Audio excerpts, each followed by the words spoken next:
Shalom saudara-saudara yang dikasihi Tuhan Yesus Kristus. Selamat pagi, salam sejahtera buat saudara semua dimanapun saudara berada, baik yang ada di Indonesia maupun juga yang ada di luar negeri.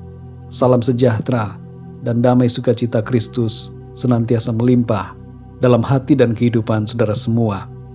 Sebelum kita mendengarkan renungan firman Tuhan, mari kita berdoa. Kami mengucap syukur ya Bapa oleh karena anugerah-Mu di pagi hari ini, rahmat-Mu yang baru, kasih-Mu yang selalu Tuhan limpahkan dalam hidup kami.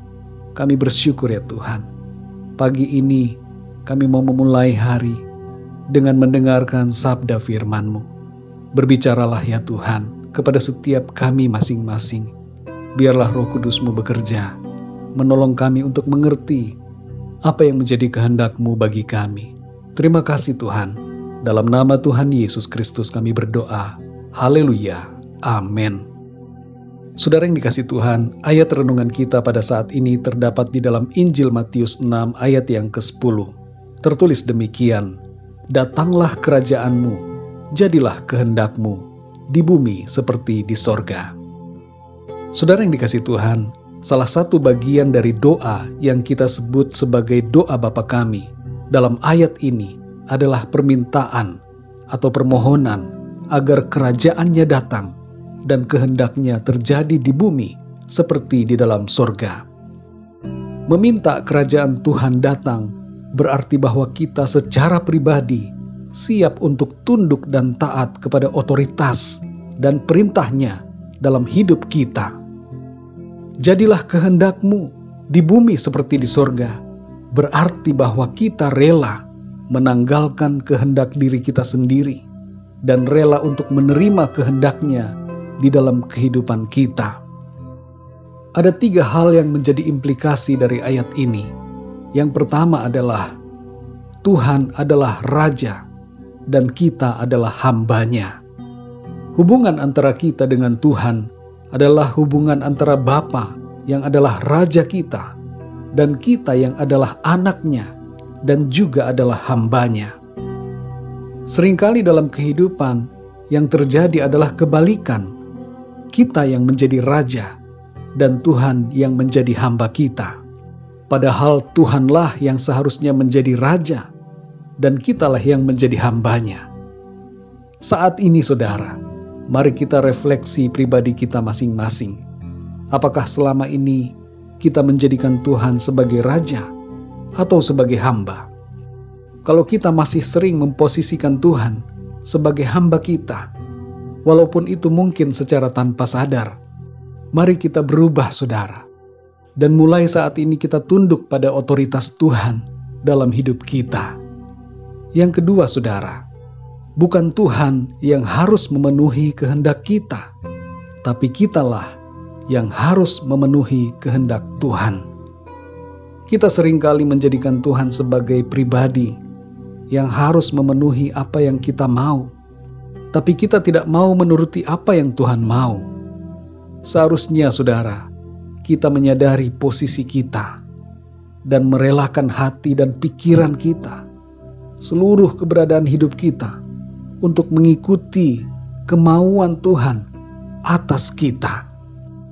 Yang ketiga saudara, hati kita akan selalu puas dalam kehendak Tuhan. Tidak selalu keadaan hidup seperti yang kita harapkan, tapi hati kita akan selalu dipuaskan dan penuh dengan ucapan syukur. Mengapa saudara? Karena kita tunduk pada otoritas Tuhan dan taat pada kehendak-Nya. Adalah mudah merasa puas dan bersyukur ketika situasi menyenangkan, tapi ketika keadaan hidup diwarnai dengan masalah dan pergumulan yang terjadi atas seizin Tuhan, seringkali kita sulit untuk bersyukur. Tapi kalau kita sungguh-sungguh menyadari siapa kita dan menyadari siapa Tuhan, maka hati kita akan selalu puas dan bersyukur kepada-Nya. Kalau kita sungguh-sungguh mengasihi Tuhan Yesus dan hidup dipimpin oleh Roh Kudus, hati kita akan selalu penuh dengan damai sejahtera dan ketenangan oleh karena Tuhan. Walaupun ada situasi yang tidak enak buat kita, ada situasi yang tidak nyaman, ada kesukaran atau kesulitan, hati kita akan selalu tenang, penuh damai sejahtera dan sukacita, dan selalu bersyukur kepada Tuhan.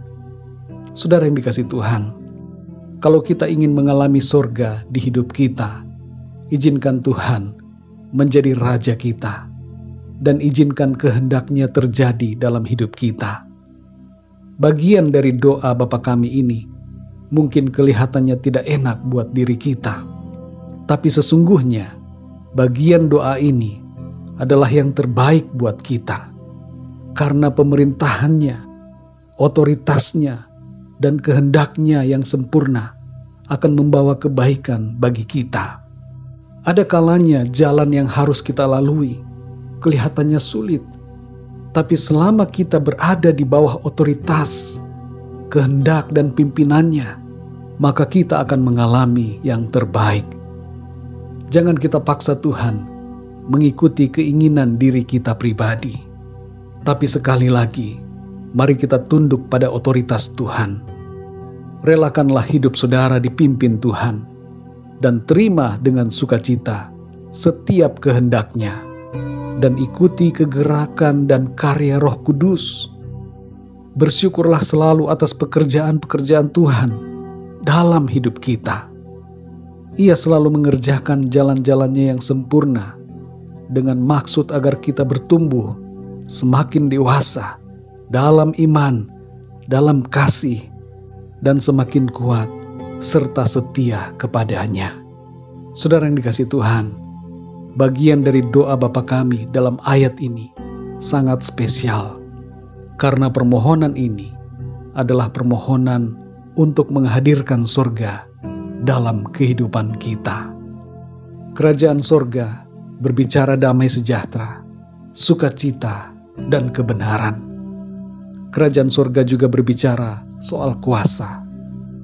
Kalau sorga hadir dalam hidup kita, maka kehidupan kita diwarnai dengan kuasa Tuhan, damai sejahtera, sukacita, dan kebenaran-Nya. Mari kita berdoa, saudara. Bapa kami yang di sorga, Bapa di dalam nama Tuhan Yesus Kristus, kami mengucap syukur untuk kemurahan-Mu, kami mengucap syukur untuk kebaikan-Mu sampai saat ini. Kami bersyukur untuk hari yang baru, dan kami bersyukur untuk firman-Mu Tuhan, yang mengajarkan kami mengenai doa yang menghadirkan surga dalam hidup kami. Ampuni kami kalau seringkali kami tidak memposisikan Engkau sebagai Raja dalam hidup kami. Tanpa sadar, kami menyuruh-nyuruh Tuhan.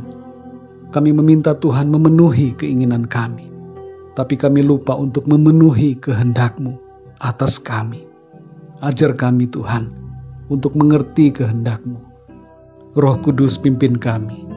Tolong kami supaya kami semakin dalam mengerti akan kehendak firman Tuhan, dan kami hidup seturut dengan apa yang menjadi kehendak Tuhan. Di sepanjang hari ini kami mohon tuntunan Tuhan.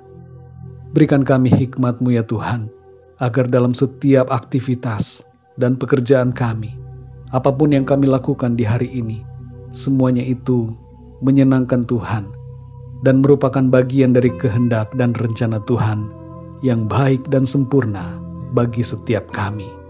Terima kasih ya Tuhan. Dalam nama Tuhan Yesus Kristus, Tuhan dan Juru Selamat kami berdoa dan mengucap syukur. Haleluya. Amin. Puji Tuhan, saudara yang dikasihi Tuhan, saya percaya firman Tuhan menjadi berkat dan kekuatan buat saudara semua, dan Roh Kudus akan menolong saudara untuk lebih lagi memahami kebenaran firman Tuhan. Tuhan Yesus memberkati saudara semua. Sampai jumpa dalam renungan yang berikutnya. Haleluya.